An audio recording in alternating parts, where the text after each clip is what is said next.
Gracias. Eso no soy yo. Eso no. Ah, sí, soy yo. Me había animado. Gracias. Uy. Esto no, espérate. Bueno, ¿se oye? ¿Se oye bien? Ok, bueno, vamos a empezar en unos 3 minutos, pero en este tiempo les quiero agradecer porque, bueno, ha sido intenso, es a la mitad del día, está complicado, el auditorio está calientito, entonces uno tiene ganas de echarse un sueñito, etcétera. Pero espero que les esté sirviendo esto. Y otra vez, lo que estoy tratando de transmitir aquí es que las cosas que estamos viendo aquí son cosas que ustedes ya dominan y que pueden trabajar sin ningún problema. Nada más es cuestión que se la crean. Entonces, les voy a platicar hoy. Ayer platicamos de un ejemplo muy concreto de la regresión logística. Vamos a usar todo lo que vimos de la regresión logística hoy, porque como les he prometido varias veces, y espero que quede claro, redes neuronales no son más que componer logísticas a lo güey, y al final de tener algo súper extraño en una caja negra, pero hay que saber manejarla, hay que saber interpretarla. Entonces, por eso era importante ver la parte logística. También, para entender la parte de logística y entender la parte de regularización, lo traté de ver desde el punto de vista de la regresión lineal, porque es la herramienta, creo yo, en la cual se sienten ustedes más cómodos, sobre todo los que llevan estadística y los que llevan actuaría. Bueno, en actuaría los que llevan estadística y los matemáticos que también llevan estadística es algo que más o menos domina. Entonces traté de empezar hablando del overfitting, del sesgo y la varianza y la regularización desde ese punto de vista. Ahora, todos estos conceptos que platicamos son conceptos que se utilizan, como vimos ayer en la regresión logística y vamos a ver hoy también en la regresión lineal. Entonces, cuando veamos ecuaciones horribles, no van a ser suficientemente horribles porque siempre tenemos que agregar el término de regularización. ¿De acuerdo? Pero vamos a tratar de verlo con todo cuidado. A ver, entonces, déjenme avanzar esto. Tengo que avanzarlo bastante.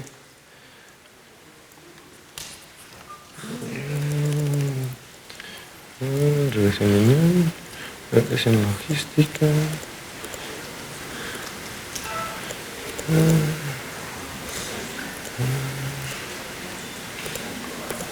Casi llegamos. Ok. Shift F5. Ok. Si se acuerdan, aquí nos quedamos ayer. ¿Se acuerdan? Entonces, lo que quiero subrayar es, vean esta ecuación que tiene ym, el logaritmo de la logística. 1 menos ym, el logaritmo de la logística. Y como se acuerdan, esta parte no está tan fea como parece porque la ym es o bien 1 o bien 0. Entonces, uno de estos términos se va y esta función es un logaritmo y como la función va de 0 a 1, esto es una función negativa, con el menos pues se hace positiva. ¿De acuerdo? Bueno, vamos a hablar de redes neuronales. Entonces, la motivación que quiero hacer es la clasificación no lineal. Y lo primero que voy a hacer es ver un ejemplo concreto. ¿Qué pasa si yo tengo este problema? Supónganse que lo que yo quiero clasificar es, en el primer cuadrante, quiero que sea, en el primero y en el tercer cuadrante quiero que mi booleano sea 1 y que en el segundo y cuarto cuadrante mi booleano sea 0. ¿De acuerdo? Entonces, si se acuerdan, la regresión logística, como la vimos ayer, la vimos con las variables explicativas eran lineales, ¿se acuerdan? Eran la volatilidad, el spread, la liquidez, etc. ¿Se acuerdan? Ahora, si lo ven desde ese punto de vista, ¿ustedes creen que utilizando factores lineales voy a poder separar esto? La idea es no. La respuesta es muy simple. Si se acuerdan, la logística lo que hace es calcular una probabilidad, pero la logística es una función creciente. ¿Sí se acuerdan? Que es una función que empieza en 0 y termina en 1, ¿de acuerdo? Pero el argumento de la logística, si yo, por ejemplo, corto al punto 5 o ayer que cortamos al punto 41, ¿se acuerdan?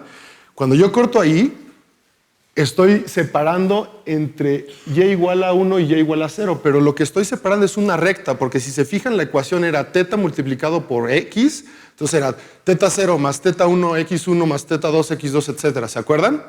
¿Eso qué significa? Que tengo una recta. Con un plano, bueno, un hiperplano, con una recta aquí en el espacio x1, x2, ¿voy a ser capaz de separar esto? La respuesta es no, no lo puedo hacer. Ahora uno puede decir, bueno, lo puedes hacer quizás si utilizas dos rectas, ¿no? Y esa es la parte de vamos a hacerlo de dos maneras. Uno, primero vamos a hacerlo desde el punto de vista de agregando cosas no lineales y después vamos a ver cómo esa no linealidad que se necesita, las redes neuronales nos la dan de manera natural. Entonces voy a simplificar el problema. En lugar de verlo que voy a separar en el espacio, voy a suponer que tengo 4 puntos. 1, 1, menos 1, 1, menos 1, menos 1 y 1, menos 1, ¿de acuerdo?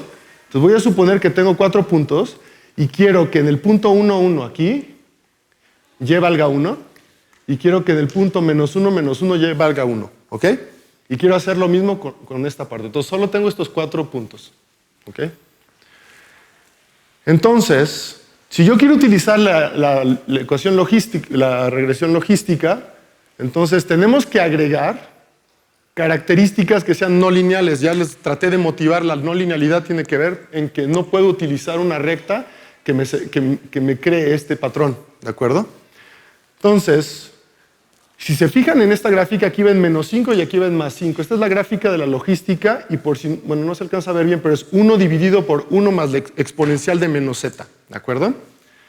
Pero como es exponencial, cuando estoy menor que menos 5, esto es casi 0, ¿no? Y cuando estoy en más 5, esto es casi 1, ¿no? Entonces vamos a utilizar esto y entonces puedo traducir el problema con que el argumento sea menor que menos 5 o que el argumento sea mayor que 5, ¿de acuerdo? Entonces con esto están de acuerdo que me estoy quitando un poco de encima el problema con la h. Claro, esto solo va a funcionar, como lo digo aquí, si tenemos una idea de qué no linealidades van a funcionar, ¿ok? Este problema es muy simple y la no linealidad es más o menos simple. Entonces vamos a tratar de hacerlo juntos y para que vean que aún este problema que parece trivial no es tan simple. Es simple como siempre en matemáticas. ¿Quiénes de ustedes llevaron el Spivak en cálculo 1? Perfecto. Yo también. ¿Se acuerdan cuando decían, vamos a demostrar que tal función es continua? Sea delta igual a epsilon a la 1/3 dividido por m entre 4 raíz de no sé qué. Y entonces cuando hacen todos los cálculos llegas a f de x más h menos f de x es menor que epsilon. ¡Wow! ¿No? El problema ahí es que empiezan con el epsilon que debe ser, pero como lo hizo realmente el matemático detrás, dijo, voy a manejar una delta, voy a hacer cuentitas y llego a que la delta es un epsilon a la no sé qué, y entonces invierten y encuentran el epsilon. Pero cuando escriben bonito en el Spivak, se ve el epsilon precioso y al final todo queda como menor que epsilon y el cuadrito de prueba y uno dice, ya acabé, ¿no? Entonces aquí lo que vamos a hacer es el camino opuesto, vamos a encontrar ese delta.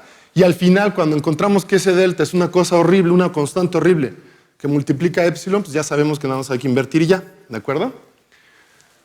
Bueno, entonces, quiero hacer esto. Entonces, ¿cuáles van a ser las variables explicativas como buenos candidatos? Bueno, vamos a empezar, lo clásico es, si no funciona lo lineal, vámonos a los cuadráticos, ¿no? Es la primera reacción pavloviana que uno tiene, ¿no? Entonces, tenemos x1 y x2, voy a crear 3 más, porque es x3 es igual a x1 cuadrada, x4 va a ser x2 cuadrada y necesito x5 el término cruzado, ¿no? O sea, ahora ya puedo hacer una regresión logística y otra vez, aun cuando los términos son, bueno, supongo que ya lo saben, pero trato de repetirlo porque muchas veces cuando trato de explicar esto, la gente que no sabe estadística dice, bueno, pero esto ya no es una regresión lineal, les digo, ok, los factores no son lineales, pero los parámetros θ1, θ2, θ3 son lineales, porque ahora voy a necesitar, ok, antes necesitaba 3, ahora necesito 3 más, pero esto es lineal. X multiplicado por θ es lineal en θ, ¿de acuerdo? Ahora, los parámetros son más complicados, pero ¿qué es lo que necesito? Necesito que la logística valga 1 en estos dos extremos, necesito que la logística valga 0 en los otros dos, pero si se acuerdan, esto lo podemos traducir a que x por θ sea mayor que 5 en estos dos lados y x por θ, matrices, o vectores si quieren, esto sea menor que menos 5 en esta diagonal. ¿Sí están de acuerdo? Bueno, hay muchas soluciones, pero hay una muy simple. ¿Cuál es? ¿No se les ocurre?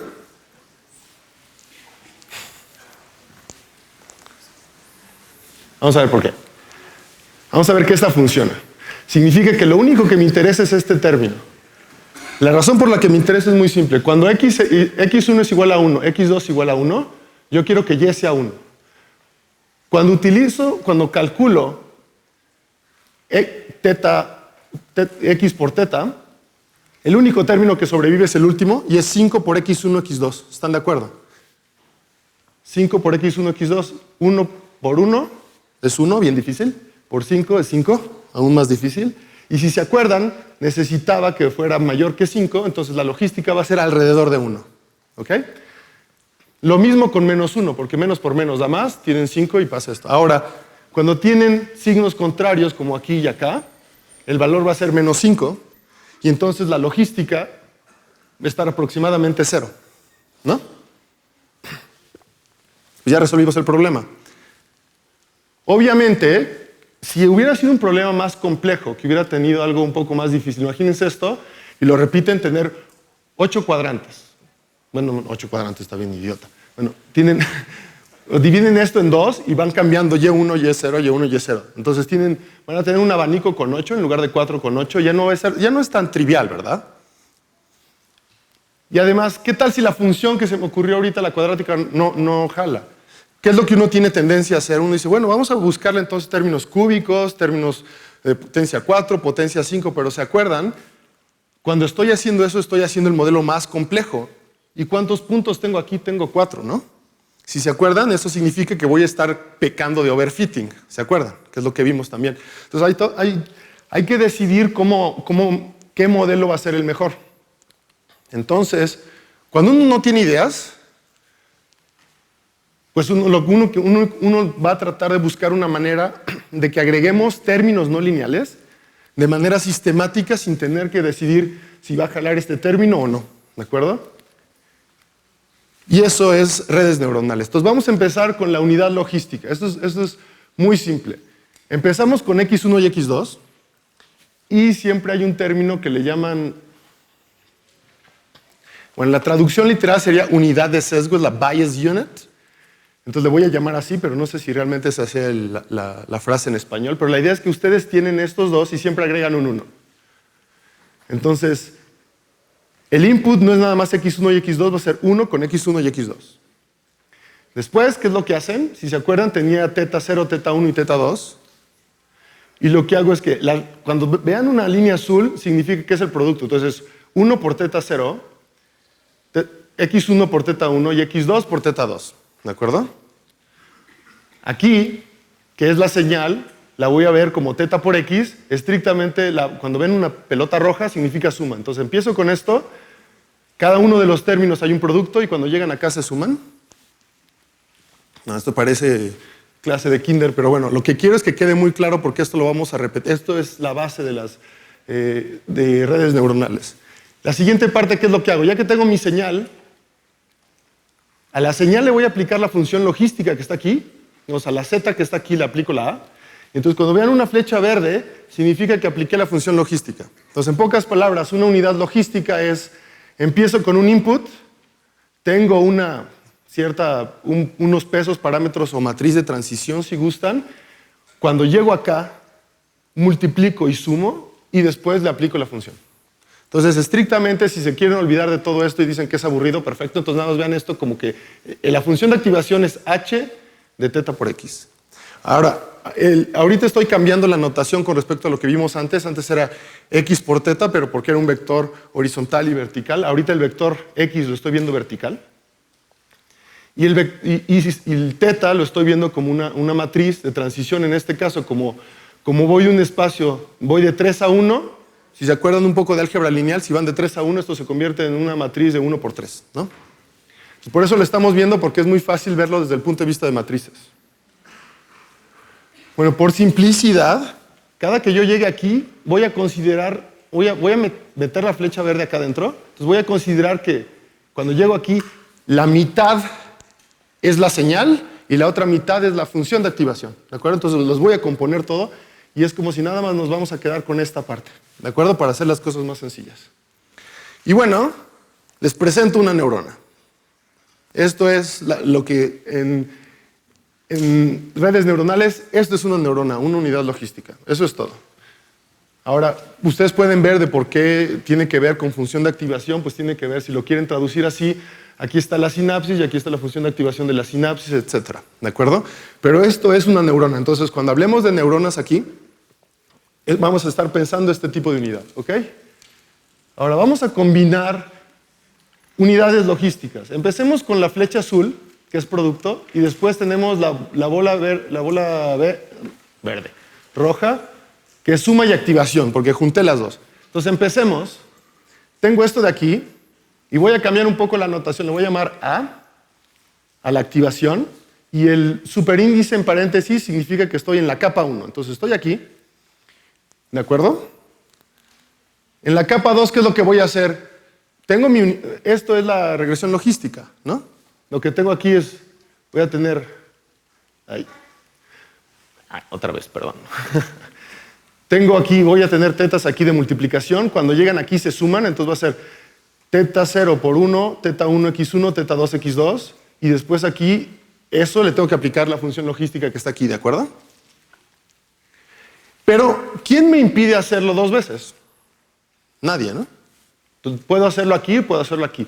Estoy en la capa 2 y entonces voy a llamarle A1 a la primera neurona o unidad logística y A2 a la segunda neurona. Aquí ven, si lo quieren ver de manera general como matemáticos, eso sería un A y L, donde L es la capa y la I es la neurona dentro de esa capa. ¿Ok? Entonces piensen, lo vamos a generalizarlo más, pero en este caso vamos a ver las cosas tranquilitas.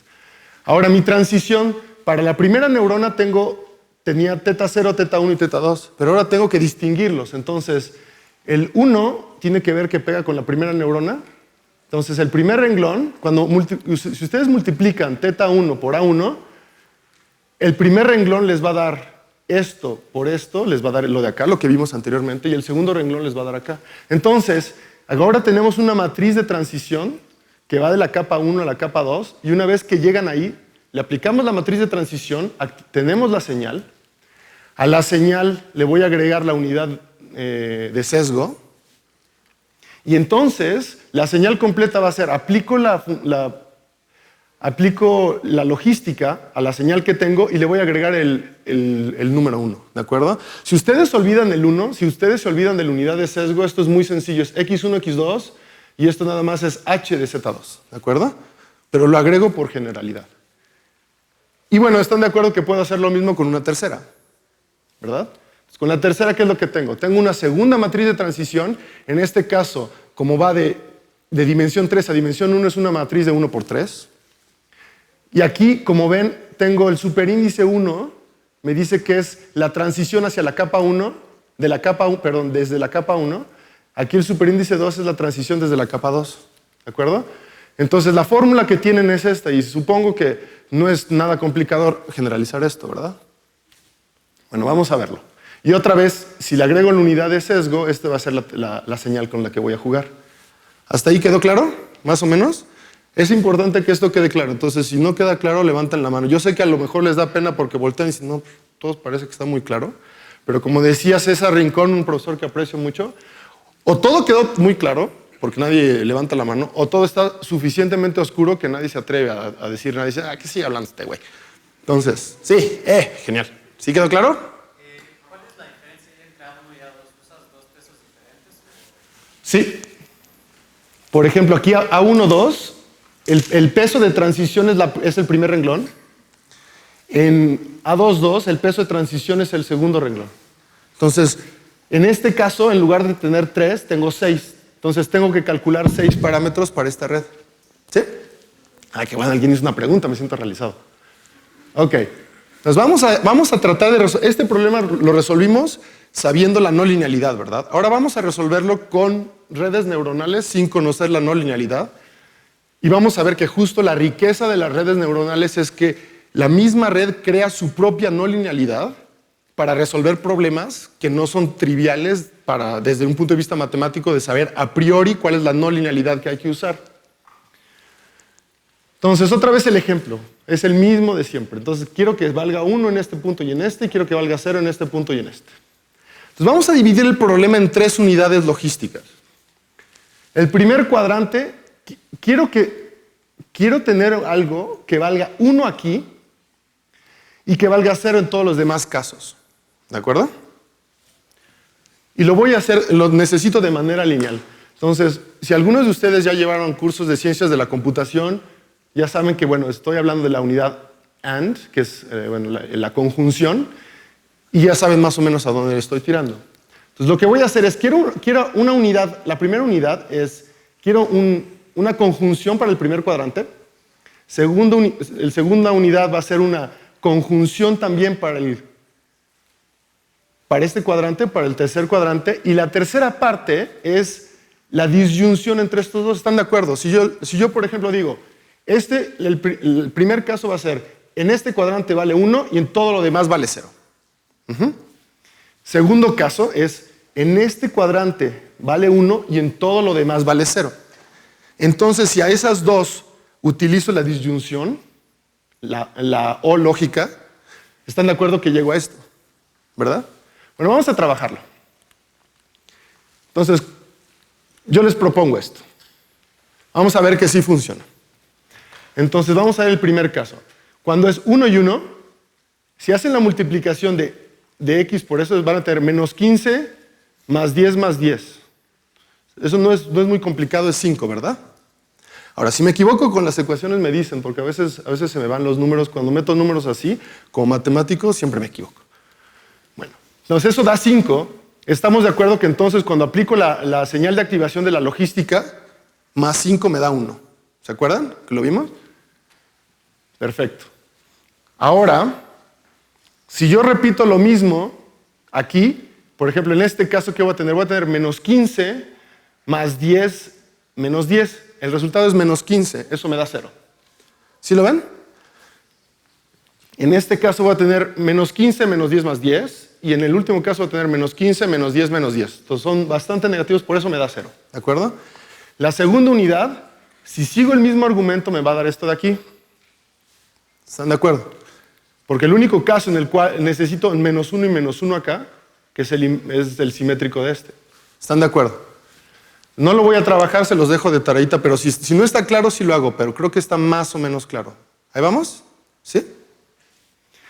Y la última parte es esta parte. Vamos a trabajar esta parte. Si tengo un 1 y 1, esto me da 5, menos 5 más 5 más 5, eso me da más 5. Perfecto.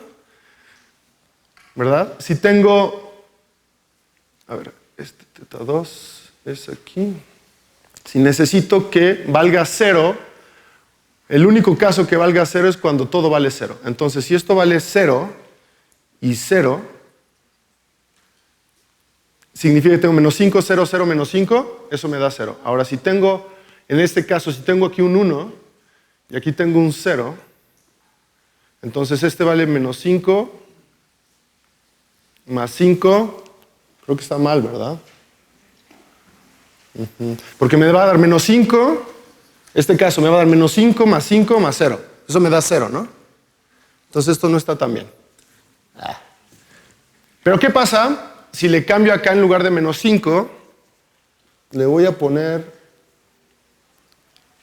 7. Va. ¿Qué pasa si en lugar de este 5 y este 5 le pongo 7.5 y 7.5?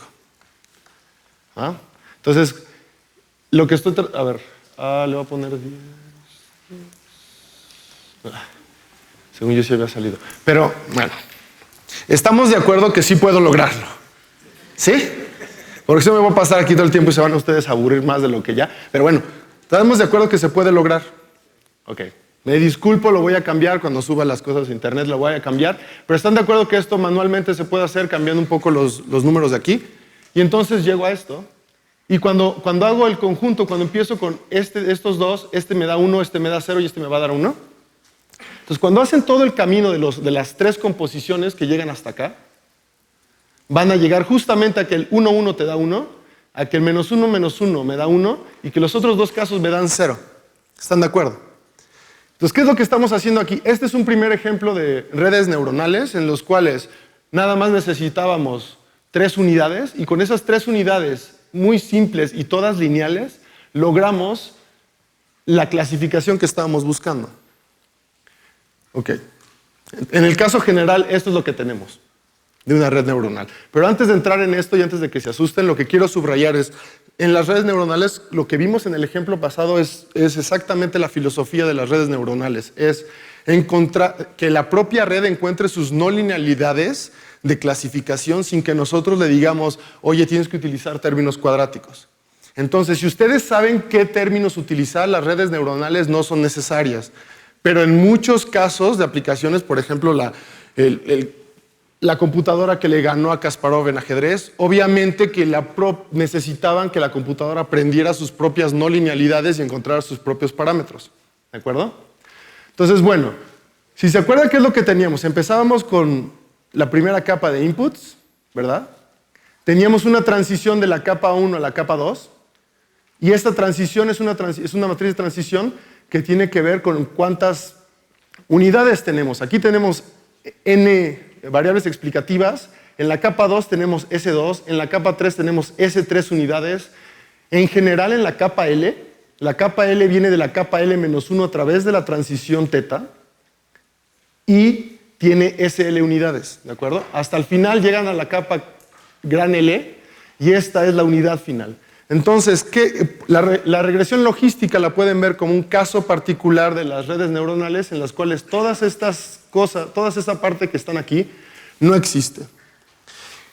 En términos de redes neuronales, en el lenguaje de redes neuronales, estas capas, todas estas capas se llaman las capas escondidas.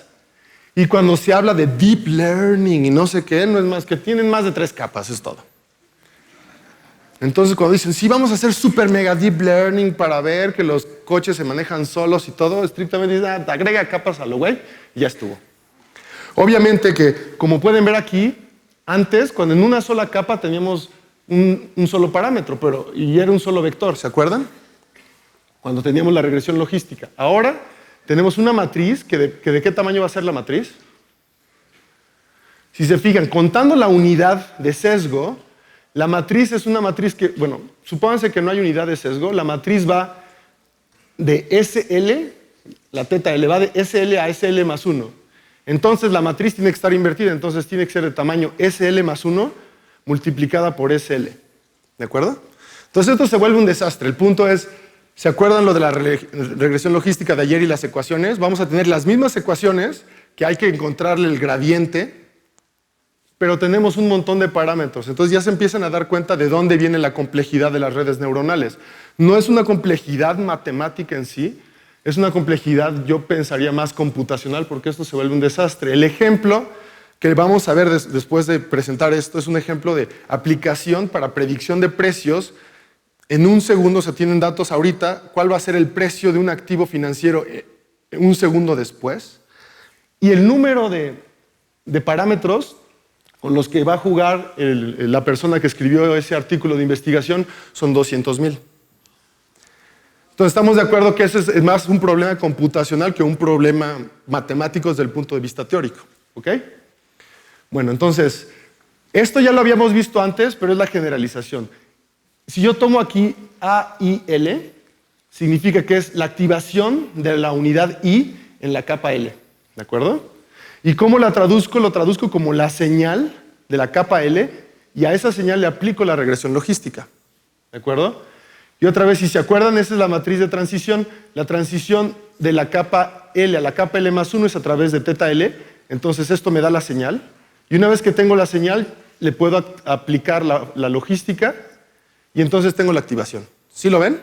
O sea, piensen que en cada uno de estos llega la señal, tienen un Z2L, a eso le aplican H, que es la logística, y eso se transforma en A2L, y así se siguen. ¿Ok? Entonces, estos son redes neuronales. Tengan esto muy claro porque es la forma más general. Y un pequeño paréntesis aquí, porque estaba platicando, se me acercó uno de sus compañeros y me dijo, bueno, ¿y qué pasa? Porque hay redes que tienen nombres diferentes y que son de redes convolutivas y etcétera. Estrictamente no es más que, en lugar de aplicarla, por ejemplo, si son redes de kernels gaussianos, que suena muy rimbombante, ¿qué es? En lugar de aplicar H, aplican la función de densidad gaussiana, la exponencial gaussiana. Si dicen cosas convolutivas, pues puede ser que esta flecha que va para acá, en lugar de que venga para acá, a lo mejor se regresa y viene aquí, ¿no? Entonces esta flecha que viene para acá se regresa para acá. O bien, no todas estas pueden funcionar. Puede ser que esta neurona solo se relaciona con esta, entonces estos dos van a ser 0. ¿De acuerdo? Sí. Entonces, el número de capas que vamos a tener, ¿a qué va a estar condicionado? Ese es el problema más grande que puedes tener como científico. Tú lo tienes que decidir. No hay una manera en que digas, yo quiero 5, yo quiero 6. Es más bien en la complejidad que vas a tener en tu problema. Por ejemplo, si tú tienes... ¿Te acuerdas cuando veíamos lo de la regla empírica de si yo tengo un cierto número de datos, quiero que los parámetros que tengo, que aquí son la cardinalidad de todas las tetas juntas, quiero que sea más o menos 10 veces, el número de parámetros, el número de ejemplos dividido por 10, ese es tu número de parámetros, más o menos. Esa es una regla más o menos. Pero eso te lo va a pedir el problema. ¿Te acuerdas cuando vimos el sesgo y la varianza? ¿Te acuerdas que lo que estábamos graficando con respecto al número, a la complejidad del problema? Entonces, por ejemplo, suponte, lo que puedes hacer es, suponte que fijas que esto va a ser, suponte que esto es 3, ¿sale? Entonces tienes 3 y 3 y cada vez, y lo que estás moviendo es el número de capas. Entonces, haces con una capa y calculas la función de costo, tanto en el entrenamiento como en la prueba. Después, eso lo haces con 1, con 2, con 3, con 4, con 5. Entonces vas a tener una función que en la parte vertical es el costo y en la parte horizontal es el número de capas. ¿De acuerdo? Entonces, cuando tú graficas tanto el error de entrenamiento como el error de prueba, vas a ver cómo se comportan. Y en función de eso dices, mira, aquí tengo mucha varianza, mira, aquí tengo mucho sesgo, y en función de eso lo escoges. Esa es una manera práctica de hacerlo. ¿De acuerdo? Pero no hay una fórmula que te diga cómo escogerlo. Una de las razones por las cuales la gente usa support vector machines, que no sé, la traducción sería que máquinas de soporte vectorial, algo así. Sí le atiné. Cuando usan eso es porque justamente esas máquinas, en lugar de tú definir el número de capas, si trabajas con un kernel gaussiano, es una dimensión infinita y directamente te va a encontrar la forma para clasificar. Entonces, una de las cosas bonitas, matemáticamente es muy complejo, pero lo bonito es que no necesitas definir el número de capas y hacer un poco más de trabajo artesanal para ver cuál es el número de capas adecuadas o el número de parámetros. Directamente lo avientas, aplicas el kernel gaussiano, trabajas la función de optimización, que es cuadrática, la echas en MATLAB y te sale la forma que necesitas. ¿De acuerdo? Pero obviamente pagas el precio. Aquí aun cuando es un desastre, es más o menos claro lo que estoy haciendo. Al menos controlo el número de capas, controlo el número de neuronas por capas y también controlo las relaciones entre ellas. Mientras que en el support vector machine es así de, a ver si llega. ¿Sale? Bueno, vamos a ver la función de costo. No se asusten. ¿Se acuerdan que esta era la función de costo de la regresión logística? Ahora lo que estoy haciendo lo mismo porque en redes neuronales también tengo un problema binario. ¿De acuerdo? Pero ahora la función h que tengo aquí no es la función h de la regresión logística. Y si me permiten regresarme un momento, es esta de acá. Entonces empiezo aquí, aplico teta 1, aplico la logística, teta 2, logística, teta 3, logística, y aquí llego a una h totalmente extraña. ¿Quién sabe qué cara tiene? Ese es el grave problema. ¿Quién sabe qué cara tiene? Pero de manera general es esto, ¿no? En la regresión logística ustedes saben exactamente qué es esto, que es teta por x y le aplican la logística, nada más. Aquí es algo más general. Entonces, teta aquí representa el vector de todos los pesos de la red que tenía antes. ¿Cuáles son los pesos? Si se acuerdan, tenía L capas, ¿verdad? Entonces tengo teta 1 es una matriz, teta 2 es una matriz, teta L es una matriz, y estoy utilizando esta notación que es la notación de MATLAB, que no sé cómo se dice en español, pero lo que tiene es transforman una matriz en un vector. Entonces, por ejemplo, si tienen la matriz 1, 2, 3, 4 y le aplican este paréntesis, 2 puntos paréntesis, se transforma en esto. Lo que estoy haciendo es transformando una matriz de matrices o una serie de matrices en un gigantesco vector vertical. En el ejemplo que les voy a poner de trading de alta frecuencia, este vector vertical tiene tamaño 200,000. Entonces, depende de la red que tienen. ¿Ok? Y la regularización estamos de acuerdo que se pone fea. Ahora, ¿por qué tienen todos estos términos? Es porque tengo una transición, una matriz de transición. Entonces, como es matriz de transición, necesito índices IJ, que son estos de aquí de la transición. Si se acuerdan, el índice I, que es de la capa L hacia la capa L más 1, ¿se acuerdan? Entonces, por eso tengo de I hasta SL y de J hasta SL más 1. Y a eso le tengo que sumar tantas capas tengo. ¿De acuerdo? Entonces se vuelve todo este desastre. Pero otra vez la regularización es lo mismo y la función es la misma. Obviamente, que como les expliqué, esta es una función muy no lineal que si tengo L capas estoy componiendo L veces la logística. Entonces no está muy claro que sea una función convexa, no está muy claro incluso que tenga mínimos locales, ¿de acuerdo?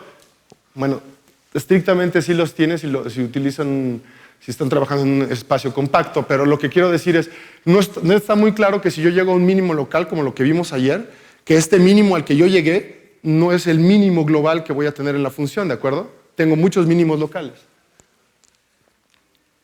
¿Sí? Tengo una confusión con tus sumas. La L son las capas, ¿no? Ajá. Estoy pasando primero por las capas, después por las J y después por las Is, pero no tendría que haber. Tengo la razón, solo por... No, estrictamente sí, pero te voy a pasar un teorema dificilísimo. La suma es conmutativa. Tienes razón, tienes toda la razón. Incluso creo que, viéndolo bien, creo que aquí va L menos 1, ¿no? Sí, va L menos 1. Pero sí, o sea, el punto es que lo que tienes razón, lo que estoy haciendo es, para cada capa y para cada par de células, estoy viendo el factor de transición. Entonces ahí tienes toda la razón. Bueno, y aquí sí, es un L menos 1. ¿Ok? ¿Alguna otra pregunta? ¿Sí quedó más o menos? ¿Ok? Perfecto. Bueno, entonces, regresamos a esto. Voy a dar dos conceptos.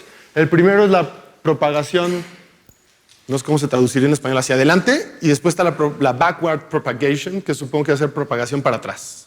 ¿Sí está bien dicho o hay nombres diferentes? ¿Está bien así? Perfecto, gracias. Sale. Entonces, la propagación para adelante, ¿qué es? Es muy simple. Ustedes empiezan con unos pesos aquí, empiezan con el vector teta de pesos, empiezan con su input aquí, y como lo ven aquí, no estoy tomando en cuenta la unidad de sesgo, porque si no se vuelve un desastre, pero si lo quieren ver desde el punto de vista matemático general, asuman que x1 es idénticamente 1, si quieren. ¿Ok? ¿Y qué es lo que hago? Si se acuerdan, ¿qué es lo que hago? Para ir de la capa L a la capa L más 1, tengo la activación de las neuronas en la capa L, que es esto es un vector. Tengo la activación de las neuronas, le aplico la matriz de transición L, y a eso me da la señal en la capa L más 1. Y después, a la señal de la capa L más 1 le aplico la función logística. ¿Ok? Esto es todo. Entonces, cuando les digan, no, es que tengo que hacer una propagación forward de mi red neuronal, es esto. No tiene más chiste que esto, ¿ok? Órale pues, sale. ¿Desde dónde? Desde aquí. Voy a propagar, ok, quizás porque debería irme hacia adelante, entonces estoy para acá y voy caminando para acá, ¿ok? Quizás por eso no se entendió, porque no caminé. Ok, entonces estoy parado aquí, ¿sale? Entonces lo que quiero hacer es propagar la señal que tengo aquí, propagar la activación de esta capa a la capa siguiente. Entonces, ¿qué es lo que hago? Tengo la activación de la capa, ¿de acuerdo? Yo sé que para llegar a la siguiente capa necesito utilizar la matriz de transición teta L. Entonces, estoy en la capa L, ¿ok? Le aplico la matriz de transición y ya llegué a la capa L más 1, pero a la primera mitad de la capa. Y una vez que llego a esa mitad, lo que llegué es, encontré la señal en la capa L más 1 y a eso tengo que aplicarle la función de activación, que es la logística, a la capa L más 1. ¿Sí? ¿Ya quedó más claro? ¿Quién fue por aquí o ya se durmió? ¿Sí? ¿Sí ya quedó un poco mejor?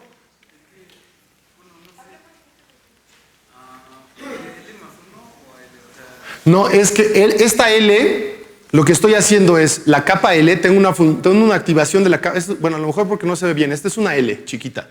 Entonces la L chiquita que está aquí, le aplico la función de transición y eso me lleva de la capa L a la capa L más 1. Ahora, cuando aplico la función de transición, solamente me da la mitad del problema, que son las señales, ¿ok? Entonces la señal, que está escrita en Z de señal, es que ya tenía S, entonces no podía utilizar más que la Z de señal. Entonces, lo que estoy haciendo aquí es que la transición es de dos fases. La primera fase le aplico una matriz piénsalo como, si ya llevaste álgebra lineal, piénsalo como transformación de espacios. Estoy en un espacio vectorial BL, le aplico una transformación lineal para ir al espacio vectorial BL más 1, ¿de acuerdo? Es un espacio diferente. Y adentro de ese espacio hago una transformación dentro de ese mismo espacio, que es la activación. ¿Ok? ¿Ya mejor? Súper. ¿Todo bien los demás? ¿Sí?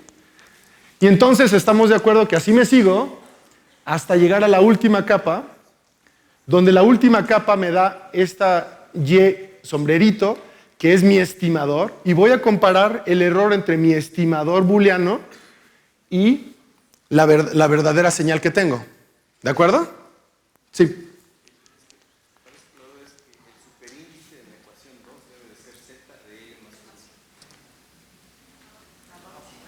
Ah, ¿esa era la duda? Perdón. Gracias, sí. Muy bien. A ver, vamos a corregirlo de una vez. No, tienen razón, qué bueno que me dicen eso, con razón, sí. Y yo diciendo, pero si es tan trivial, pues claro, si es tan trivial porque está tan mal. A ver, LaTeX avanzado, sale. ¿Ya quedó? Ok. Voy a poner esto por acá. A ver.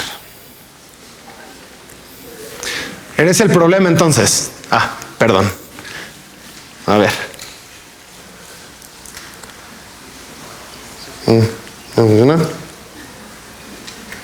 A ver. Uy. ¿Qué pasó? Ahí está. ¿Quién sabe qué quiso hacer acá? A ver. Un segundo. Ya casi llego. Control Z. Ahí está. Shift F5. Ahí está. A ver si no explota. Mira yo.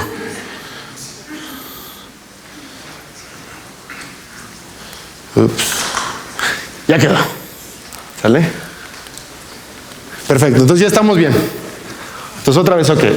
Eso, y ahorita lo digo, pero es para mí. Ustedes ya son más inteligentes que yo. Entonces, primero llego a la capa L más 1 a través de la transición y a esa capa le aplico la señal. A esa señal le aplico la función de activación. Sale, ya entendí. Sale, perfecto, ¿vamos bien? Bueno, eso estuvo sencilla. Vamos a ver la activación backward, la activación para atrás. Entonces, lo que quiero es, si se acuerdan cómo calculábamos el descenso de gradiente? Necesitábamos tomar la derivada de la función de costo con respecto a cada uno de los parámetros. En este caso, los parámetros se llaman θ y j, L, ¿verdad? Entonces, θ y j, L lo que hace es, la L va por la transición de la capa L a la capa L más 1, y la IJ, como es matriz, le tengo que aplicar IJ a la capa AJ, a la activación AJ, y eso me lleva a la señal de acá. Y una vez que llego a la señal, le aplico la función de activación y llego aquí. ¿Estamos de acuerdo? Entonces vamos a recordar. Aquí está la función, es así. ¿De acuerdo? Esta es la activación. A la activación L le aplico la transición y llego a la señal L más 1. La señal L más 1 desde el punto de vista matricial, si toman el renglón I, es esta fórmula, ¿verdad? Porque es IJ sumo sobre I y J, me sobrevive la I y es un vector. Entonces voy bien. Y aquí ya tengo la fórmula bien. Es que la copié mal, perdón. Y obviamente lo pueden ver de manera vectorial o lo pueden ver de manera escalar. Vamos a verlo, vamos a usarlo, porque vamos a tener esto porque lo necesitamos usar. Lo que quiero calcular es esta función de costo, ¿de acuerdo?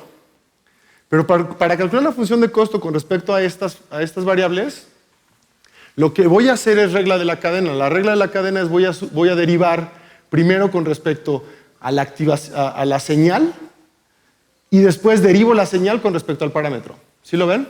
No estoy usando más que regla de la cadena. Ahora, ¿por qué lo hago? Porque la idea es encontrar relaciones usando la regla de la cadena de manera que haya cosas que yo sepa calcular. Esto no lo sé calcular, esto sí lo sé calcular. ¿Estamos de acuerdo? La derivada de esto con respecto a teta y j, ¿qué va a ser? Esa j. ¿Están de acuerdo? Porque es lineal. Entonces, ahora en mi problema pasó de calcular esta derivada a calcular esta de acá. Entonces, como buen matemático voy a decir, defino esto como delta y acabé. Bueno, el punto es calcular la delta que necesito. Ahora, si se fijan, aquí estoy en la capa L y la delta que estoy jugando es en la capa L más 1. Entonces, es de aquí, es por esta razón que voy a ir para atrás, porque justamente para calcular la capa L necesito la capa subsecuente. ¿Ok? Entonces, empecemos desde la última capa y de ahí nos vamos para atrás. Esa es la idea que tenemos. Ok. Vamos a empezar con un ejemplo, vamos a suponer un solo ejemplo. Entonces, me quité de encima el 1 entre m y me quité de encima la suma. ¿De acuerdo? Es un solo ejemplo. Entonces, tengo y que está aquí, 1 menos y. Entonces, si se acuerdan, esta es la función de costo para un ejemplo nada más. Entonces, vamos a derivar, a ver si somos suficientemente valientes. Entonces, aquí no hice nada más que meter las derivadas, matemáticas avanzadas. ¿Ok? Entonces, aquí no he hecho nada más que derivar acá. Ahora, fíjense que como estoy viendo en la capa L, la transición a la capa L es a través de la señal de activación de la capa L-1 y la transición L-1, ¿de acuerdo? Bueno, si ustedes hacen el cálculo, si son valientes, van a llegar a esto, ¿ok? Y calculan la otra derivada, llegan a esto de acá. ¿De acuerdo? Ahora, el secreto es ¿por qué se utiliza la transición logística? Porque tiene esta forma muy bonita. Y si ven esta forma muy bonita, están de acuerdo que esto se puede simplificar y esto también. Es una de las razones. Si no lo tienen, tienen que estar cargando la derivada como tal, por ejemplo, cuando hacen convoluciones. Entonces, al final, si utilizo esta fórmula, la función de costo me da esto de aquí. Y digo yo, está muy curioso. Para la capa L, la transición a la capa L es exactamente el problema de la regresión logística. Entonces me pueden decir, Mauricio, pues, hubieras empezado así, te ahorras 5 minutos de chorearnos con ecuaciones. Ok, es la segunda vez que vemos este tipo de ecuaciones. La primera fue ayer con la regresión logística, pero espero que ya quede más o menos claro de por qué tiene esta forma, por qué se escoge esta función de costo. Pero entonces, puedo definir delta 1L como esto de aquí, si se acuerdan, es la activación en la capa L. ¿De acuerdo? Y entonces puedo definir esta parte como delta 1L. Y entonces llego a que para la capa L-1 necesito delta 1L, que es esta parte de aquí, multiplicada por los AJs. ¿De acuerdo? Que estos ya los conozco, son los coeficientes. ¿Sí lo ven? ¿Sí quedó más o menos claro ahorita? Perfecto. Entonces, ya calculamos para la última capa. ¿Cómo nos vamos para las otras capas? Pues de manera recursiva. Esto un poco feo porque hay que seguir índices. Entonces, si yo quiero calcular lo que pasa en la capa L, ¿están de acuerdo que lo que hace, por ejemplo, aquí, para la capa L, esta activación utiliza la matriz para darme la señal en toda la capa? ¿Están de acuerdo? Entonces necesito tomar en cuenta toda la capa porque como me voy para atrás, para llegar a este punto, a este nodo, tengo que irme en todos estos caminos, entonces necesito todo lo de acá. Pues vamos a regresar. Las ecuaciones ahora son para ZJ, para esta activación, necesito tomar AI, ¿de acuerdo? Que es la activación en la capa L, y agrego la matriz y le pongo la matriz de transición con el renglón adecuado. ¿Están de acuerdo? Ahora, obviamente, si lo ven aquí, lo hice adrede, JI en lugar de IJ. ¿Por qué? Porque, bueno, aquí ya tengo una I, y como lo ven, por el hecho de que vamos hacia atrás, de alguna manera aquí va a aparecer la transpuesta de la matriz de transición. Pero eso nada más se los adelanto. Supongan que no lo dije. Entonces, Otra función es una vez que tenemos la activación, perdón, una vez que tenemos la señal, la activación nada más es la logística. Y entonces calculemos. Se ve horrible, ¿no? Pero vamos a ir por partes. Para calcular la derivada, ¿se acuerdan que esto es la delta que necesito? La derivada con respecto a la señal I, que es esta señal de aquí. Entonces, para esta señal lo voy a partir en 3 pedazos.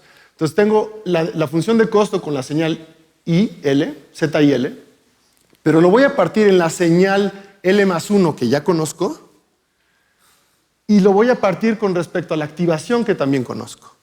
Entonces, como pueden ver, la señal que ya conozco, que es esta capa de aquí, obviamente por estas flechas azules, necesito tomar la suma completa. Esto es regla de la cadena en varias variables, ¿de acuerdo? Pues por eso necesito la suma aquí, sobre todas las unidades de esta capa. Ahora, ¿por qué lo hago aquí? Porque es muy sencillo. Esta primera parte, ¿cómo definí la delta J? Como esta variable con respecto a ZJ de la capa L más 1. Entonces, esta ya la tengo. Por recursividad ya tengo esta de aquí, ¿de acuerdo? Después, si ven esta fórmula de aquí, ¿cuál es la derivada de ZJL más 1 con respecto a AIL? ZJIL, porque es lineal, ¿de acuerdo? Y después, si ustedes toman la derivada de AI con respecto a ZIL, pues como eso es H de algo, pues es la derivada, ¿no? Bueno, entonces ya podemos escribir que la delta IL que queríamos calcular, esta derivada es constante, no depende de la J, la puedo sacar, tengo esta parte de aquí y tengo esta parte de acá, ¿de acuerdo? Ahora, si lo ven aquí y lo pasan del otro lado, es la suma sobre J de JI, delta J, y entonces, cuando lo ven así, lo pueden ver como la matriz transpuesta, la matriz θL transpuesta, por eso tiene el JI, multiplicada por la delta.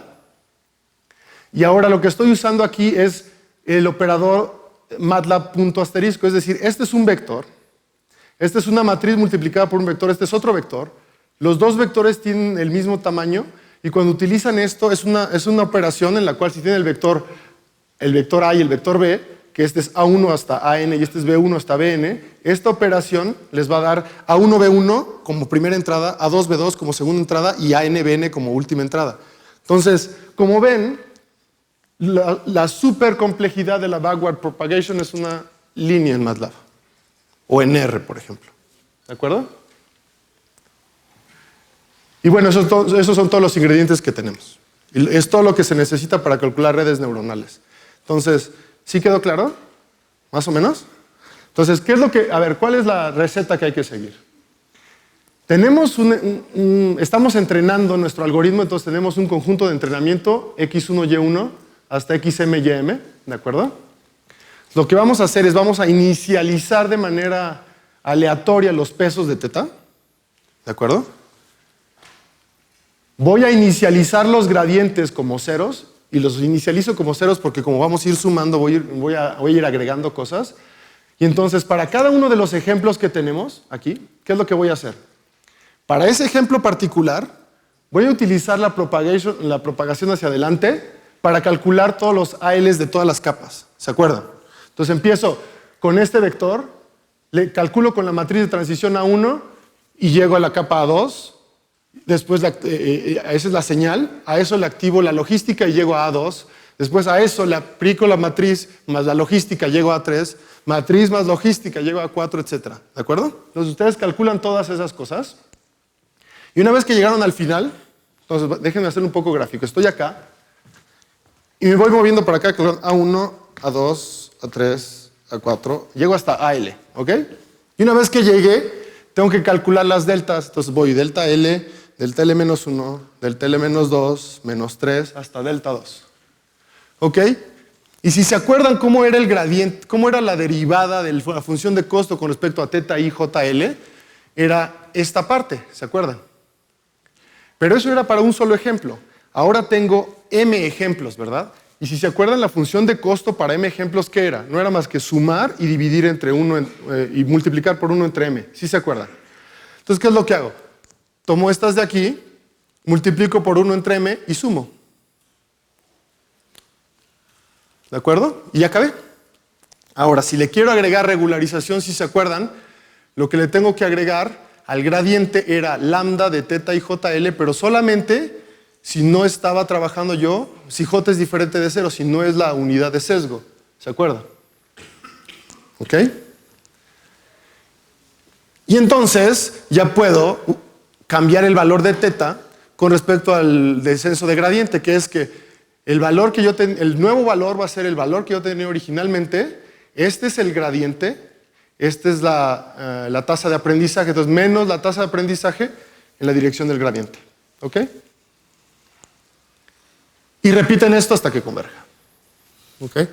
Pero repiten esto para más inicializaciones aleatorias. La razón es la siguiente: como estoy componiendo muchas capas, no tengo una función que sea convexa. Por lo tanto, si yo converjo a un cierto punto, puede ser que sea un punto silla, puede ser que sea un máximo, un mínimo, y si lo son, normalmente son locales. ¿De acuerdo? Entonces, lo que tengo que hacer es, pues, escojo otra inicialización de mis variables teta, llego al final y comparo las dos funciones de costo. Si la nueva función de costo es menor, tiro esta a la basura. Si es mayor, digo, no, me quedo con la anterior. Y así lo repiten. ¿De acuerdo? Entonces, obviamente, el problema de las redes neuronales es que, en general, sí van a converger a un mínimo local por esta estructura, pero no saben si ese mínimo local es suficientemente bueno para el algoritmo que están corriendo. ¿De acuerdo? Entonces, hay que estar repitiendo esto varias veces, pero ese es estrictamente lo que hay que hacer. Obviamente, en muchos cursos, como el curso de Coursera, les van a dar esto nada más y les dicen, mira, la manera en que se calculan esta es la fórmula. Que es, si me permiten regresarme tantito, es esta parte de acá. No les explican de dónde viene la fórmula porque el curso es para gente que hace un MBA y no tienen, digamos, por decirlo de una cierta manera, la sofisticación matemática para poder entender estas cosas. Pero creo yo que ustedes, si ya siguieron cálculo 3, ya tienen suficientes elementos para seguir esto de acá. ¿Ok? O sea, al final de cuentas, el punto otra vez es calcular de manera forward las A's, de manera backward las deltas, calculan todos los gradientes, suman, agregan regularización y repiten. ¿Ok? Entonces, hasta ahorita quedamos bien. ¿Ya quedó más claro qué son las redes neuronales? ¿Más o menos? ¿Ya quedó? Entonces, como lo vieron, espero haberles pasado el mensaje de, como lo vieron, es estrictamente nada más componer logísticas y nada más seguir con cuidado el camino de esas logísticas y después hacer un tipo de como inventarse una manera con la regla de la cadena para calcular cosas, y la única manera en la que lo encontramos es calcularlas con la backward propagation. ¿Ok? Entonces les voy a platicar de un ejemplo, pero antes de eso quisiera hacer una pausa filosófica sobre las neural networks. Y la razón es que están consideradas cajas negras, y la razón es muy simple. ¿Se acuerdan el ejemplo con el que empezamos? Con la logística dije, si utilizo x1 por x2 cuadrático, sé qué está pasando. Entonces, si yo les pongo ese ejemplo y ustedes me dicen, bueno, ¿qué es lo que está modelando el parámetro x5? Te digo, está modelando x1 por x2. Financieramente podría ser algo, sí, es el producto de volatilidad y spread. Pero cuando hice el mismo ejemplo con las redes neuronales, no sabíamos qué estaba pasando. Entonces, si me dicen, ¿qué está modelando la neurona número 3? Les digo, pues, ¿quién sabe? Modela lo que le aventaron las neuronas de la capa anterior, que le aventaron las neuronas de la capa anterior y que le aventaron las neuronas de la capa anterior. ¿Sí lo ven? Ese es el grave problema. Porque mientras más capas escondidas tengan, obviamente eso le permite al algoritmo tener relaciones no lineales mucho más complejas. Es por ello que funcionan las cosas, es por ello que le ganan a los campeones de Go, le ganan a los campeones de ajedrez y le ganan a los campeones de Dota 2 también. Pero es muy difícil, como les dije, interpretar el efecto de cada parámetro, porque si yo me paro en la capa 7 y escojo la neurona 2 de la capa 7 y digo, ¿cuál es el efecto, cuál es la interpretación económica de esa capa? Es así de... ¿Estamos de acuerdo? Ese es un grave problema en el sentido de si ustedes van a ver a un regulador financiero, si yo me creo un algoritmo con redes neuronales y el algoritmo hace un flash crash y llega un regulador financiero y me dice, ¿por qué pasó? Le digo, pues mira, es que el lambda, es que la teta y j de la capa 7 era menor que 2. Entonces ese es un grave problema que no se pueden auditar las redes neuronales, al menos con las técnicas que tenemos ahorita. ¿De acuerdo? Y bueno, hay mucha gente que piensa en Terminator. ¿Se acuerdan de Skynet y Cyberdyne Systems? O a lo mejor ustedes son mucho más jóvenes que yo. Pero bueno, la frase es, ¿cómo yo puedo definir neural networks para dummies? Es como Forrest Gump. Es como la caja de chocolates de Forrest Gump. Nunca sabes lo que vas a obtener. Pero el punto aquí que quiero subrayar, como lo dije que es difícil de auditar, más problemas aquí. Pero funciona. O sea, los problemas ya los mencionamos, que es un mínimo local, entonces tenemos que agregar inicializaciones aleatorias para tratar de buscar para converger a diferentes mínimos, etc. El punto es que sí está demostrado que esto funciona. Ustedes están de acuerdo, cuando van a Netflix y le dan muchos likes y aparece una película, ¿cómo supo que me gustaba esa película? O luego cuando se meten a páginas de internet que no quieren que todo el mundo vea y de repente aparece un pop-up de un anuncio de Amazon un poquito colorado, dicen, "Ay, no debí meterme ahí". El punto es que sí funciona. La razón por la que funciona es que es la capacidad del Big Data. Utilizan todos los datos que tienen, los procesan, crean no linealidades artificiales con respecto a todas las capas y al repetir eso con distintos mínimos van a encontrar un mínimo que es bastante óptimo. ¿De acuerdo? Entonces la pregunta, y esa es una pregunta que yo les hago y es más una pregunta científica, es ¿qué es más importante? ¿Es importante el camino al cual llega uno al resultado o es más importante el resultado mismo? En pocas palabras, si yo le doy esto a un trader y me dice, no importa, mientras haga dinero estoy contento, o bien el trader va a decir, no, porque yo como no entiendo la interpretación económica de cada factor, no sé qué está pasando y me da miedo. Eso es la decisión que cada uno de ustedes como científico de datos debe tomar. ¿De acuerdo? Y entonces, ¿cómo yo describo esto? Lo describo como cuál sería el partido ideal entre Francia e Inglaterra en un mundial. Si se acuerdan, uno de los personajes más pintorescos de la literatura francesa es Cyrano de Bergerac. ¿Sí han oído hablar de Cyrano de Bergerac? ¿Qué es lo que pasa con Cyrano de Bergerac? Él escribía poemas hermosos y muere escribiendo poemas, ¿no? Entonces, ¿cuál es la filosofía francesa? Es, no importa si ganas o pierdes mientras hagas las cosas con estilo. Entonces, un francés va a decir, yo prefiero no usar cajas negras porque no sé qué pasa. El punto es, aunque mi resultado sea chafita, pero al menos entiendo qué es lo que está pasando y es elegante.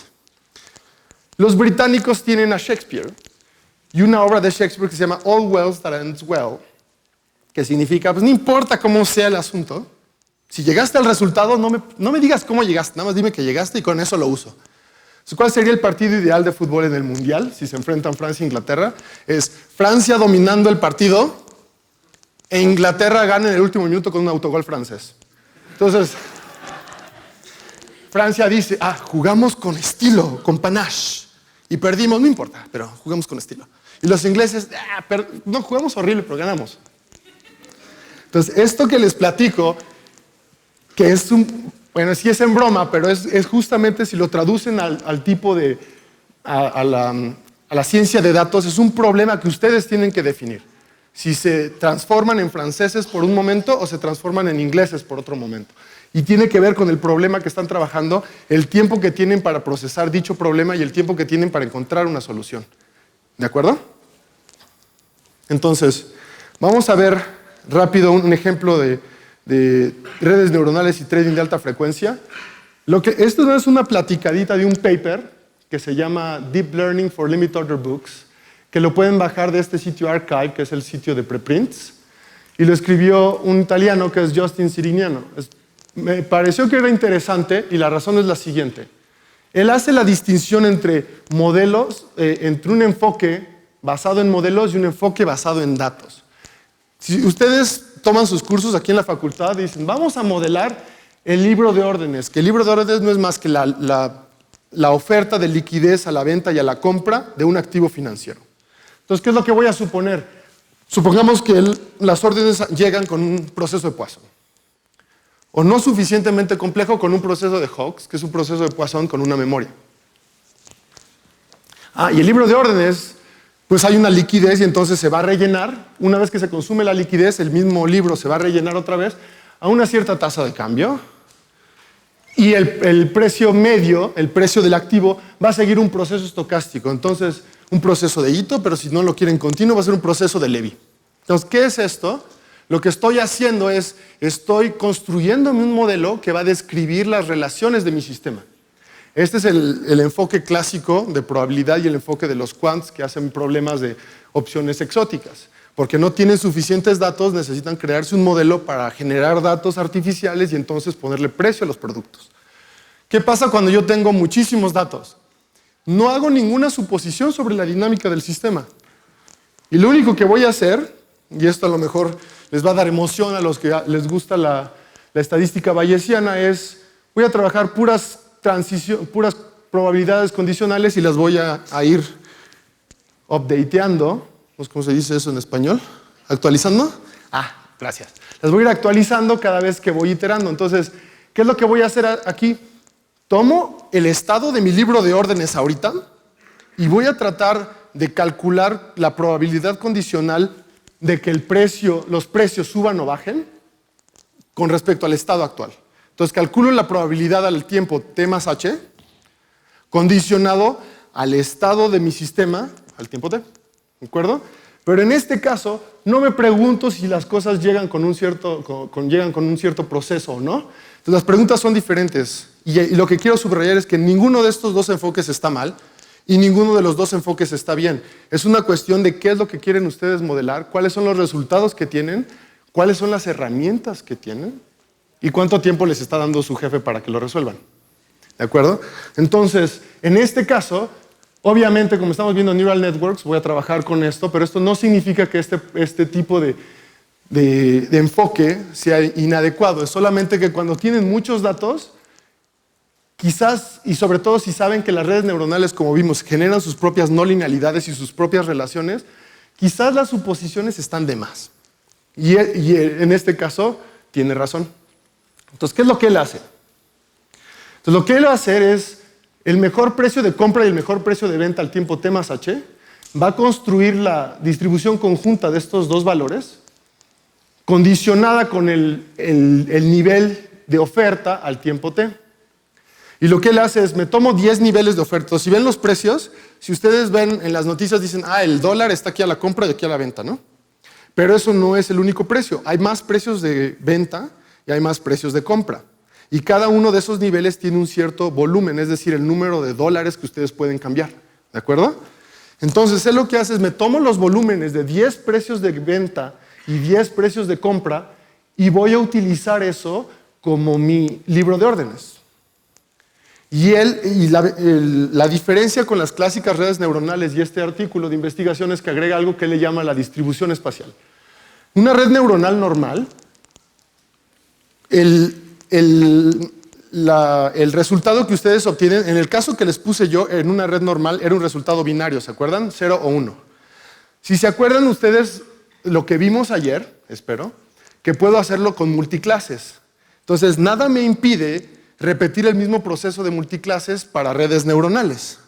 Pero están de acuerdo que cuando clasifico, tengo un número finito de clases. No puedo tener un número infinito de redes neuronales, ¿de acuerdo?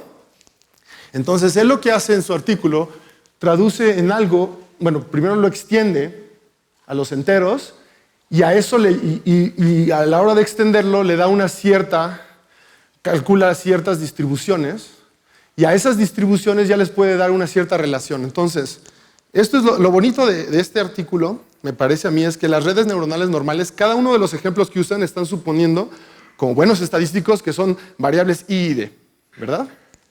En este caso él dice, no, porque si yo tengo un activo financiero, bueno, si tengo una cierta relación del libro de órdenes con otra y están muy cercanas, que nada más cambia una acción en una de las entradas, pues esperaría yo que el resultado sea similar.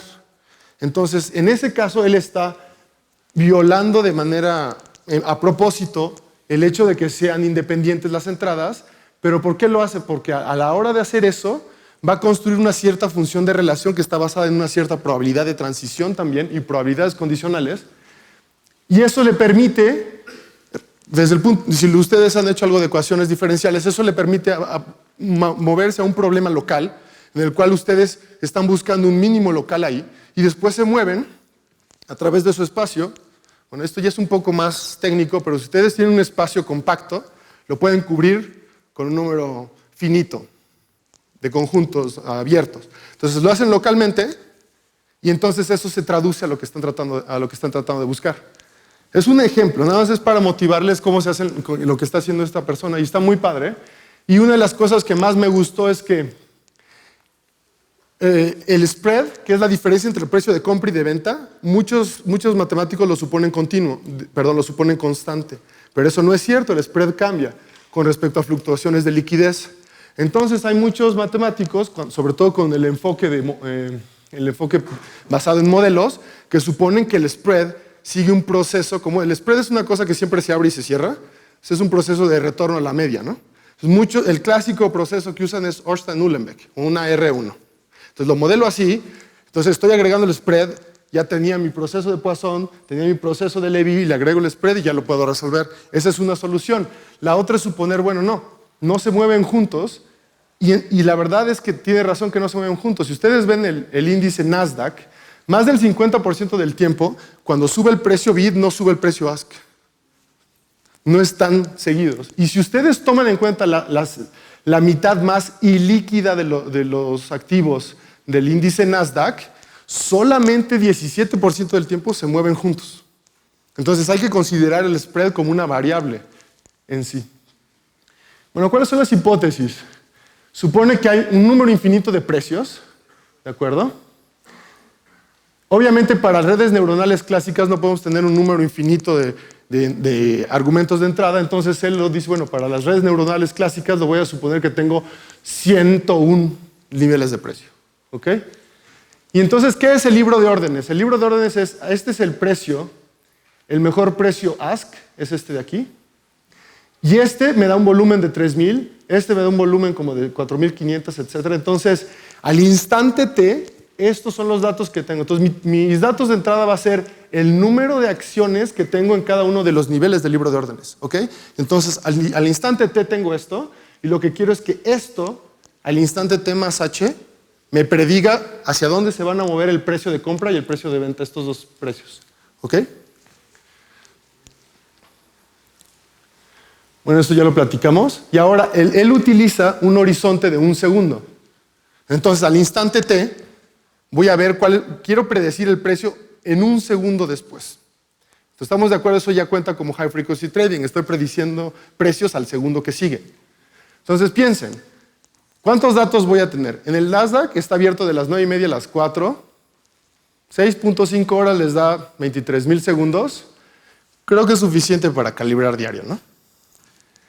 Pero este cuate no está contento y calibra su modelo para 500 activos del Nasdaq durante 20 meses. Obviamente que necesitó toda una computer farming, ¿cómo se dice? Es una granja de computadoras porque no podría hacerlo él solo. Y obviamente, como les dije, como está prediciendo cada segundo, esto califica como trading de alta frecuencia. Pero bueno, ¿cuáles son los resultados? Simplemente, él dice, son dos resultados importantes. El primero es que las redes neuronales son mejores que las regresiones logísticas no lineales, agregando los términos que vimos hoy, porque tienen un menor error en la parte de pruebas. Y él dice, las redes neuronales espaciales tal y como las define, son mejores que las redes neuronales estándar y además pasa de 170,000 parámetros a 20,000. La razón es porque hace las cosas de manera local y se mueve de manera local. ¿Ok? Entonces, les quería platicar este ejemplo. No quiero entrar en más detalles de esto porque es bastante técnico, pero ojalá los motive para que lean el artículo y para que vean el tipo de cosas que se están haciendo en la industria y el hecho de que se está tratando de buscar maneras de predecir precios. Entonces, bueno, ya pasamos a las conclusiones. Creo que fue suficiente por hoy, fue demasiadas matemáticas por hoy tal vez. Espero que les haya quedado claro las redes neuronales como nada más una composición de logísticas y hay que tener cuidado con las derivadas por dicha composición. Y una cosa que sí quisiera subrayar es, este tipo de cosas de machine learning ahorita están muy de moda, pero se puede ver como un híbrido entre la estadística clásica y las ciencias de la computación. Y ese híbrido hay muchas personas que lo ven como que se llama aprendizaje estadístico. Es una nueva corriente que lo que están tratando es de ver la estadística de muchos datos, de Big Data, y entender de manera estadística y de manera rigurosa cómo manejar esos datos. Entonces, yo les recomiendo que traten de involucrarse, y sobre todo a los que son profesores de la Facultad de Ciencias, y también, bueno, no solamente de aquí, sino de otras universidades también. Si van a hacer ciencia de datos en serio, estaría padrísimo que se hablen entre computólogos y estadísticos y también con métodos numéricos para crear algo, porque como lo ven, aquí necesité probabilidad, estadística, programación, pero también necesité cálculo de varias variables. Entonces estaría muy padre que un lugar como la Facultad de Ciencias, donde tienen actuarios, matemáticos y computólogos, se pueda crear este tipo de interacciones. ¿Ok? Bueno, entonces para terminar, espero que ya no les dé miedo. Don't fear the Reaper. Ya no les dé miedo la jerga de Machine Learning. Entonces, si les hacen una entrevista de trabajo, supongo que ya saben responder esto. Voy a ver si lo puedo responder en 5 segundos cada una. Ciencia de datos, utilizar estadística y Machine Learning para encontrar patrones, ¿no? ¿Qué es Machine Learning? Un proceso en el cual el algoritmo aprende en sí mismo. No es un algoritmo que yo defino cómo va aprendiendo. Función de costo es justo la función que me permite encontrar los parámetros en los cuales el algoritmo va a aprender. Regresión lineal. Bueno, supongo que lo único que voy a hacer es predecir una variable real a través de, con ciertas variables explicativas, utilizando una función lineal. Perfecto.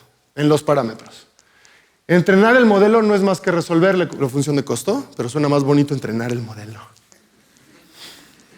Cross-validation, ¿esto qué significa? Sacan un pedacito de los ejemplos para poner en competencia modelos diferentes y escoger el mejor modelo. En la regresión logística era encontrar el umbral, pero también pueden utilizarlo para encontrar por ejemplo, en la regresión lineal o en las redes neuronales, cuál va a ser el parámetro de regularización. ¿Ok? El overfitting, ¿se acuerdan de mi amigo el musculoso? Que significa que hay que ser muy cuidadosos. Hay que ser muy cuidadosos con no poner demasiada complejidad al modelo y no clavarse demasiado con la parte de entrenamiento, porque eso puede violar el hecho de que reproduzcan la parte de pruebas. ¿Ok? Ay, me tardé más de 5 segundos. Sesgo. El error en pruebas y el error en el entrenamiento es el mismo, pero es bastante grande porque el algoritmo no es suficientemente complejo. Varianza, que significa que estoy haciendo las cosas demasiado complejas, de manera que tiendo a tener overfitting, porque en la parte de entrenamiento soy muy bueno y en la parte de pruebas ya no soy tan bueno. La regularización ya la conocen. Y supongo que estos términos ya más o menos los estamos de acuerdo, ¿no? Eso sí, ¿hay algún término de aquí que no haya quedado claro? Excepto por mi error de la L+1, pero fue módulo el error de la L+1. ¿Esto está claro? Con toda confianza, hable ahora o calle para siempre. ¿Todo está bien? Perfecto. Bueno, entonces terminemos con las referencias en Machine Learning. Les había dicho, este curso está muy padre. Van a ver todo lo que les platiqué, sin demostración de fórmulas, pero ven todo lo que les platiqué con una gran intuición de por qué pasan las cosas, y van a tener que utilizar con Octave o MATLAB, van a tener que crear algoritmos de clasificación con regresión logística y con redes neuronales. Lo recomiendo mucho y es gratuito. Este está mucho más técnico. Si quieren ver el por qué funcionan las cosas de aquí, se clava bastante en detalle con probabilidades condicionales e incluso con rollos de teoría de la medida. Está muy padre este. Esta es como la versión matemática de este. Y los dos juntos creo que van bastante bien. Si los dos les dan flojera y nada más tienen como 30 minutos, hay unos videos aquí padrísimos de Welsh Labs, en el cual son como 7 videos de como 5 minutos cada uno, algo así. Y están geniales, que explica las redes neuronales y lo hace con Python, por ejemplo, si lo quieren ver. Y ayer que me hicieron preguntas algunos profesores, yo cuando presenté esto en la primera plática no sabía si iban a venir profesores o había cierto interés. Ya me enteré que están organizando una carrera de ciencias de datos en la UNAM, están en la maestría de ciencias de datos en el ITAM. Entonces creo que no solamente son los estudiantes que están buscando cosas, sino como hay un buen ímpetu en México para este tipo de cosas. Entonces, como les hablé, el Statistical Learning, que no es más que es un híbrido entre resolver problemas computacionales complejos con herramientas estadísticas, y un ejemplo particular de esto, como lo ven acá, data mining, etcétera, pero un ejemplo particular del aprendizaje estadístico es Machine Learning, pero no es el único. Entonces, estos dos libros de Hastie, es el primero que escribió, pero es medio overkill porque matemáticamente es pesado, no tanto para la gente que está en los últimos semestres de la Facultad de Ciencias, no digo de otras porque no conozco los planes de estudios, pero sí requiere matemáticas pesadas aquí, sino este está más sencillo y las aplicaciones que hace lo hace con R. Los dos los pueden bajar gratuitos en línea y además hay un curso en línea asociado a ellos también. ¿Ok? Y bueno, gracias por su atención.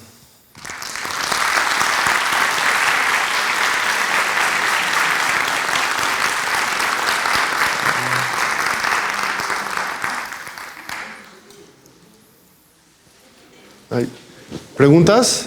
Ya fue demasiado por 3 días.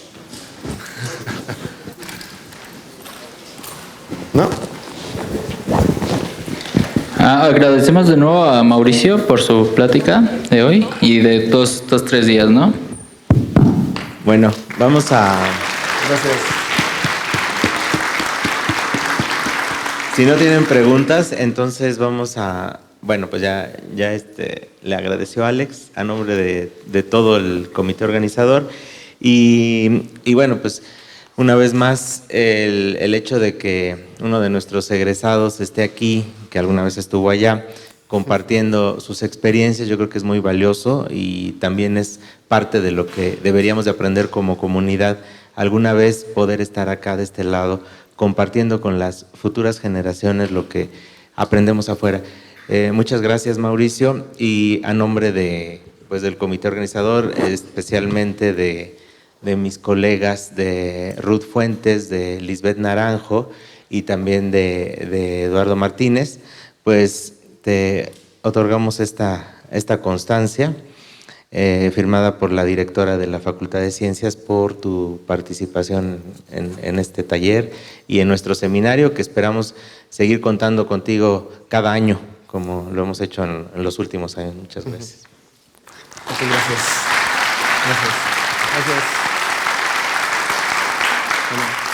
Gracias. Gracias por aguantar hasta 3 días y bueno, seguimos en contacto. Bye, chicos.